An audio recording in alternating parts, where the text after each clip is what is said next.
அருமையான சுவையான பருப்பு கீரை கடைஞ்சு அதை கடைஞ்சதுக்கப்புறமா கடுகு சீரகம் ஸ்லைட்டாக உப்பு அவ்வளோதான். வேறு எந்த மசாலா பொடியும் ஆட் பண்ணவே இல்லை. சத்தாக இருக்கணும். நமக்கு அதிக எண்ணெய் கூட இல்லை.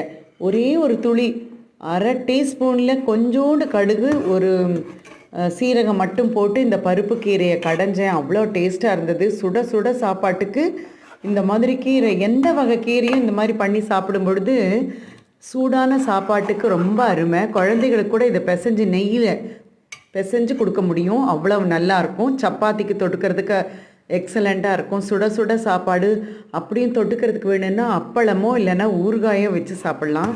நான் இன்றைக்கி இது தொட்டுக்கிறதுக்கு அப்பளம், அப்புறம் லெமன் ஊறுகாய், நிறைய ஊறுகாய் போட்டு வச்சுருக்கேன். நார்த்தங்காய் ஊறுகாய், எலுமிச்சம்பழம் ஊறுகான்னு. ஸோ அதில் ஊறுகாய் தொட்டு சுட சுட சாப்பாடு சூப்பர். கண்டிப்பாக இந்த மாதிரி பண்ணி பாருங்கள். அதுவும் குளிருக்கு எக்ஸலண்ட்டு.